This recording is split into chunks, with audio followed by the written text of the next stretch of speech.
Well, let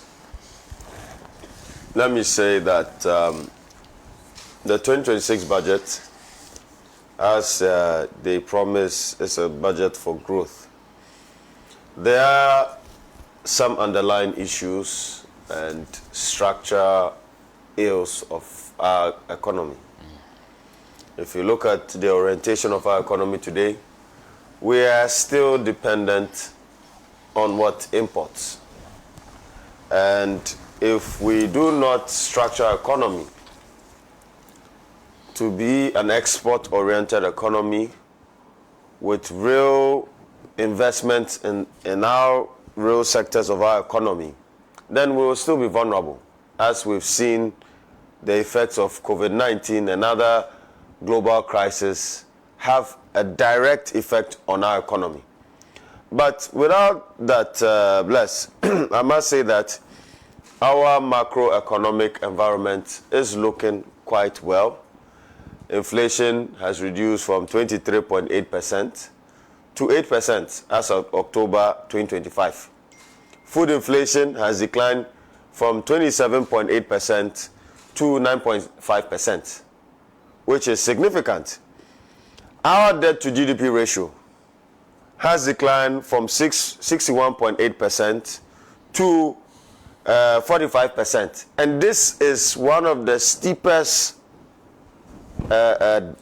decline in our debt to GDP ratio ever seen in our fourth Republican history. So it is quite commendable, If you look at our fiscal consolidation space, we moved from a primary deficit of 3.0% to now a primary surplus of 1.6% of GDP as at September 2025. IPPs, who were charging us exorbitant prices for producing electricity, I want to commend this government for renegotiating the IPP deal, which indeed they were even part of previously in the Mahama I administration, which today has saved us $250 million. And ECG's revenue collection has improved by 90%. The revenue collection rate now has improved by 90%.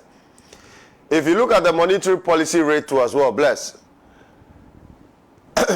MPR has declined from 28% to 21.5%, which shows that there is some form of monetary loosening and that liquidity has increased in our economy. There's more money supply now.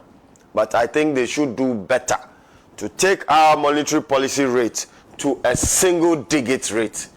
It is very, very important for our businesses, because if we want agriculture to be the backbone of our economy, we cannot have farmers, commercial farmers, go and borrow at a double-digit interest rate.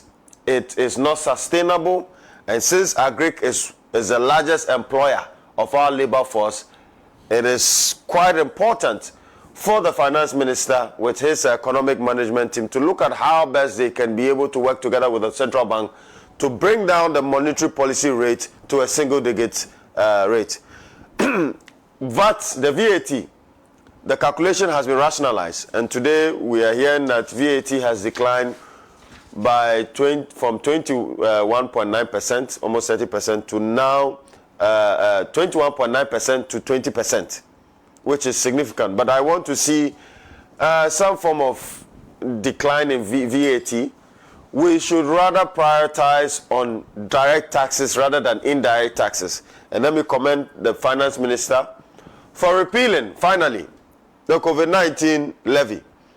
Because after COVID-19, Ghana was the only country, still collecting COVID-19 levy, introduced by the previous administration. Right? It was a nuisance tax. They didn't listen to the plights of the people. They introduced such a levy amidst all this economic hardship. Today, COVID-19 levy has been repealed.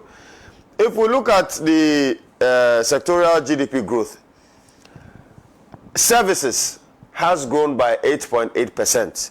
Agriculture has grown by 6%, with crops having one of the steepest growth by 6.2%, and then cocoa 2.8%. Now, cocoa could have had a significant growth, but due to the anthropogenic activities of illegal miners, we are not seeing that effect. And if the government does not put in a collective political fight, what I mean by collective political fight is that they need to involve all various political parties and stakeholders in this country so that we can be able to engineer an ultimate political will to be able to fight the menace of Galamsey.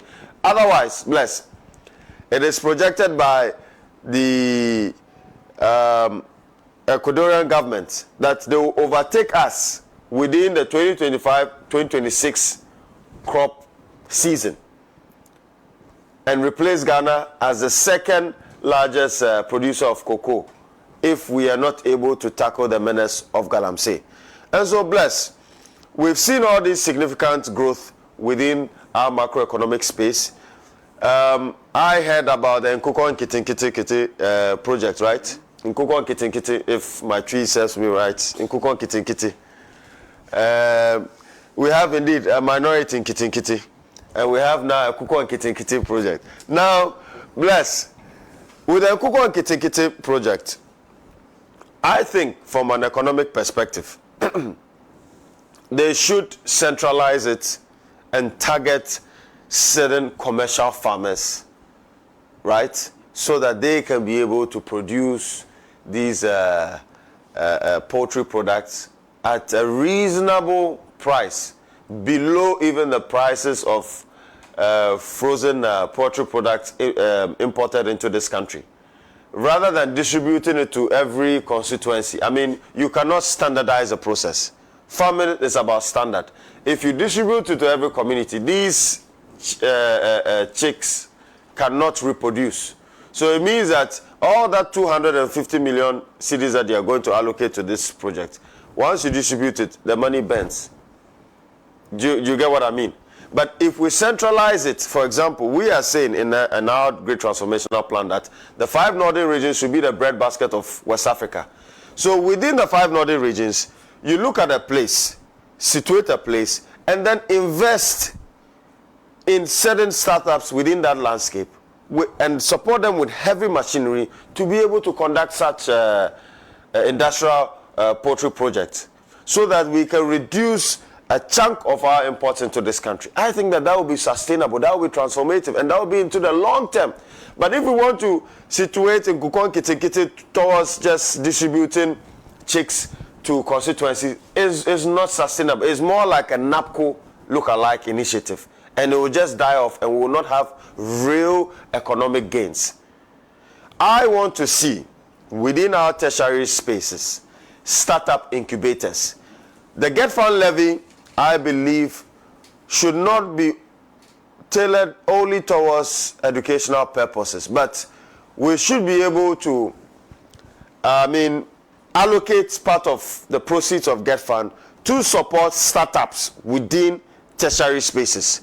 So if you look at the likes of China and the US, they have these startup incubators and acceleration programs that will support the teeming youth within the tertiary space who can create companies and are really, I would say, innovative and entrepreneurs, like the likes of Mark Zuckerberg and the rest. If we're able to identify all these entrepreneurs within our tertiary space and support them with some startup capital, right, they will be able to create companies that would then now rival the companies that are importing finished goods into this country. And that is the model China uses. Bless. But if we always use this, NEIP initiative, which has not been significant in transforming the lives of the youth and mitigating and reducing the huge unemployment crisis in our country, then we are going nowhere. Agriculture, again, as I did mention, is the backbone of our economy. I want to commend the finance minister for acknowledging the wisdom in the Great Transformational Plan, that he seeks to now create a new agenda to inculcate oil palm plantation in our agri sector. Oil palm plantation is the reason why Malaysia earns 20 to 30 billion dollars each year from exports. If we are able to also take this crop serious, bless, it will be able to transform the lives of our youth, and indeed bring in all these youth that are indulging in illegal mining into this sector, and they would get some meaningful employment. And you see, bless, infrastructure is a very, very key issue in this country. We have a huge infrastructure deficit. Talking about even housing, we have about 2.1 or 2.2 million in housing deficit in this country. You are a young person, you finish school, you start working, and you cannot even afford a rent. Rent is quite expensive in this country. And so we want to see an agenda by this government, a deliberate agenda, to be able to promote some form of cheap rent and indeed bridge the gap when it comes to the housing deficit. It is quite important that the reason, one of the influence in our, what you call it, costs when it comes to accommodation is to do with the cost of building materials.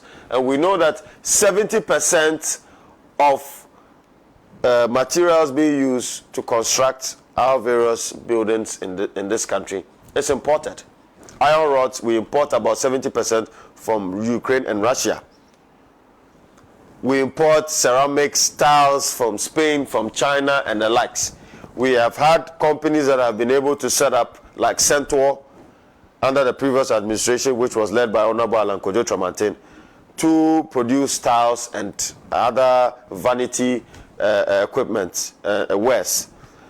We are calling on this government to look at how they can promote fiscal incentives for the private sector to be able to produce goods that would have import substitution. Bless. If we're able to achieve that, our cedi will be stable. And if you look at the cedi stability to the dollar, it has appreciated by 34% as against last year, which is quite significant. We are seeing stability in the price of petroleum products, especially gasoline and diesel, which has been stable all this while. We want the government to continue with such rational policies within this sector so that they can further reduce the cost of fuel, which has a direct impact on also food inflation, because one of the key drivers of food inflation is the cost of fuel. And that is why anytime there's an increase in the cost of transportation, it affects food inflation. Bless. Another significant thing that the government would have to look at is reforms in our mining sector. We are a country blessed with a lot of natural resources. Yet still, bless, I ask you, what has been the real benefit of mining in Ghana today? To even the communities. Go to Obuasi. Go to Obuasi and look at the lives of the people in Obuasi and the community. I hope to see a very rational, radical, patriotic policy that would ensure that 60% of all mineral resources mined in Ghana would not be exported in its raw form unless we have at least 70% value addition. It would be able to create a lot of employment opportunities for our youth. We are talking about 2 million people unemployed currently. Look at what happened in Elwak just recently. It is a paradigm of the hopelessness and indeed the dire need for jobs of our youthful people. Bless. And I would like to take this opportunity to send my condolences to their families of those that died. It shouldn't have happened in the first place. I think that those that were handling the whole recruitment process within the Ghana Armed Forces, the Ghana Navy and the Air Force should be held accountable. If I were them by now, I would have taken a pen and resigned. Right. Bless. Right. And so to end on this note, we know that there are a lot of opportunities for our country. We are under the IMF program, and that is why you can also see some form of fiscal consolidation and gains as far as our economy is concerned. I hear the MPP talk about the results or the good results of our macroeconomy today is as a result of their intervention. If you are a good economy manager, bless, you wouldn't have taken us to the IMF. Right. Thank you very much. Why are we in the IMF? Right. If indeed they manage the economy well. Thank you very much. And so they should save us that. The fact that you've sunk this economy into the IMF should even show you that you have no clue about the economy.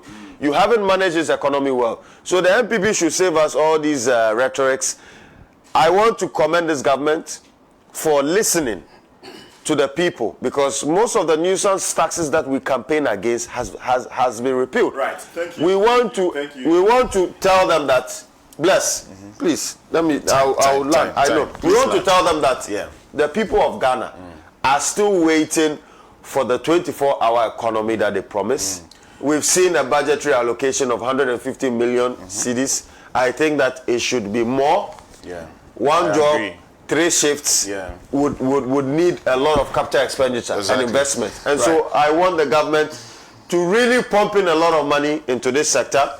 Indeed, liquidity to our private sector is about 12%. We want increase in that. And that is why you are seeing that the Treasury bill rate is also reduced. I want to commend them for that as well. If you look at the Treasury bill rate, bless, it has reduced significantly from about 23% or so to now 10%, which is quite commendable. Thank you very much, Dr. Ramzi. Let's